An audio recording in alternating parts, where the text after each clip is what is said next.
Ce voyage, au départ de Menin, a duré 2 jours avec une nuit à proximité du tunnel du Gothard en Suisse. Dans l'après-midi du 2e jour, nous sommes arrivés dans notre hôtel à l'extrémité sud de la péninsule de Pirano. Un hôtel bien confortable, bien situé, où ils ont su conserver des vestiges anciens qui représentent un plus pour rendre le séjour agréable.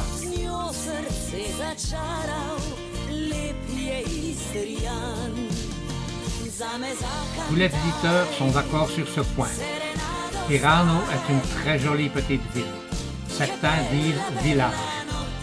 Ancien port de pêche avec des petites rues étroites dans un style vénitien, car elle faisait partie de la République de Venise durant 5 siècles, depuis le XIIIe. Il y a une très belle place au nom d'un musicien du XVIIe siècle qui y était né, Giuseppe Tartini. Ce violoniste et compositeur de talent a eu une vie d'abord assez tumultueuse qui s'est apaisée vers l'âge de 22 ans.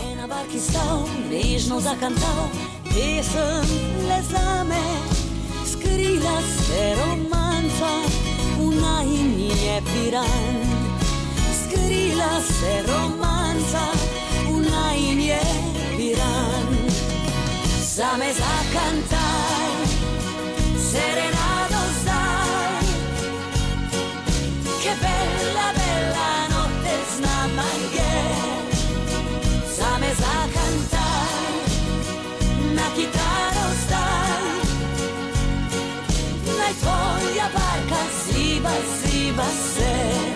Nous y avons aussi visité un petit musée privé qui nous a intéressés, créé par un ancien scaphandrier avec une belle collection de matériel de plongée et des photos qui donnent une idée de l'évolution de ce matériel.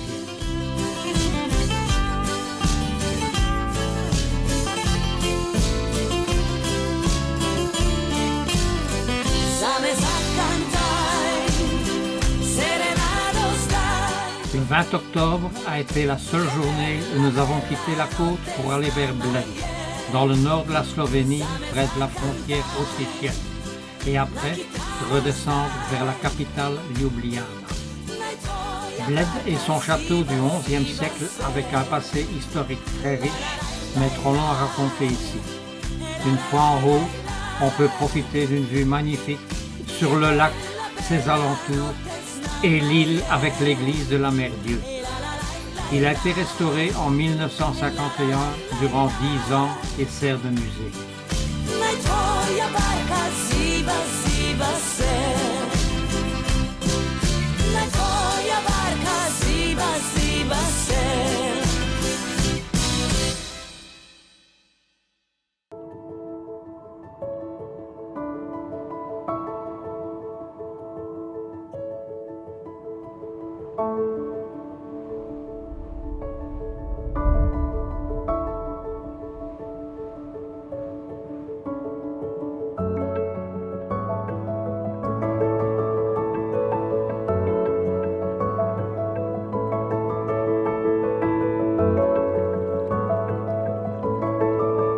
Le château de Ljubljana, car nous y sommes.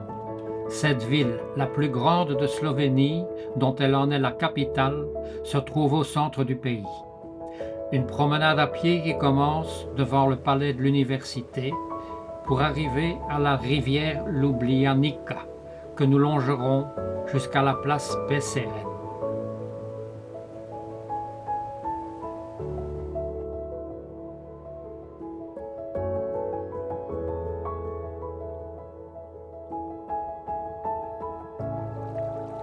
Nous traverserons le pont pour aller vers la rive droite et aller voir le pont des dragons.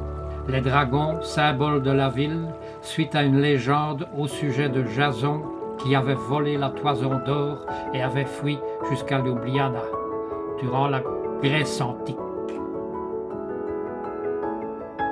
Un endroit qui m'a marqué, c'est une petite ruelle étroite et longue d'une trentaine de mètres avec un caniveau d'évacuation d'eau tapissé de petits bas-reliefs en bronze représentant des têtes, des insectes et des batraciens. Le 21 octobre, nous avons fait une escapade en Croatie et visité 2 villes pas trop loin de la frontière, Poreč et Rovinj, situées dans la province d'Istrie. Cet endroit a été habité depuis la préhistoire, mais c'est au IIe siècle avant Jésus-Christ que les Romains y ont installé un campement et environ 300 ans après, l'empereur Auguste y a créé la ville dont le centre est sur une toute petite péninsule.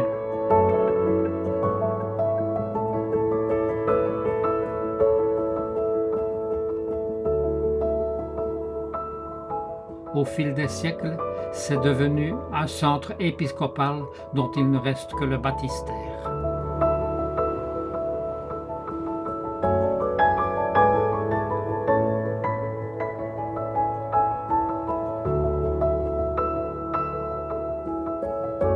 Durant son histoire, Poreč a été romaine, ostrogoth, byzantine, partie de la République de Venise et enfin une province de l'Empire autrichien, puis terminée par la Yougoslavie et l'indépendance après la fin de la Yougoslavie. Ce qui explique les styles différents qu'on trouve encore dans l'architecture.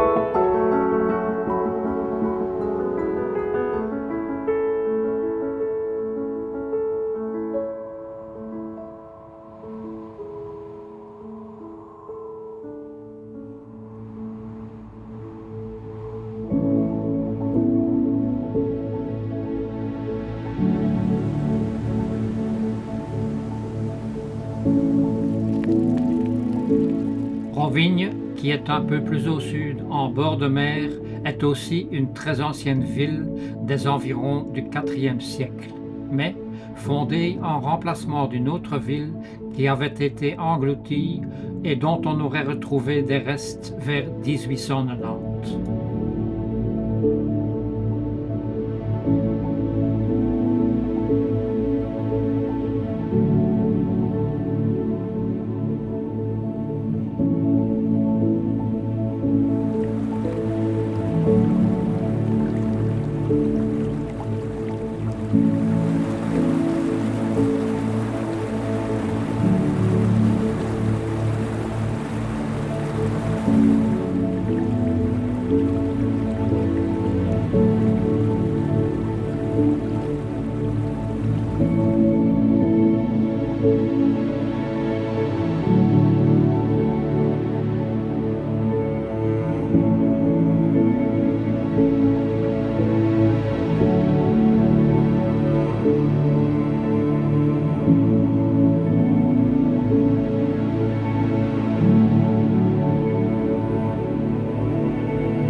La cathédrale Sainte-Euphémie est construite au sommet de l'éperon rocheux qui surplombe la ville. Elle a été reconstruite en style baroque sur les ruines d'une église romane du XIIIe siècle. Les reliques de Sainte-Euphémie sont conservées dans un sarcophage en marbre blanc.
Koper, un port important située dans le golfe de Trieste, une des plus grandes villes de Slovénie, une ville bilingue, slovène-italien, qui, comme les autres villes, est passée d'un empire à l'autre durant des siècles.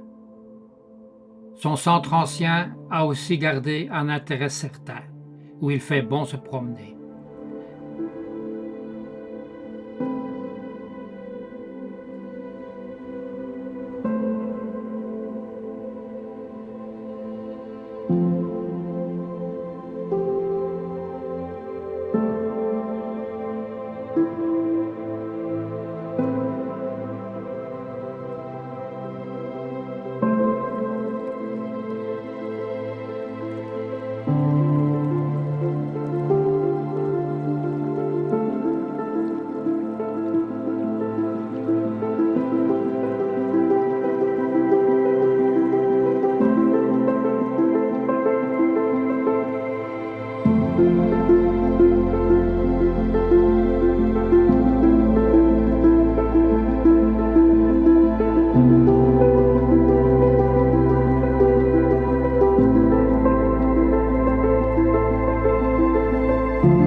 Pour terminer, nous buvons un verre à votre santé.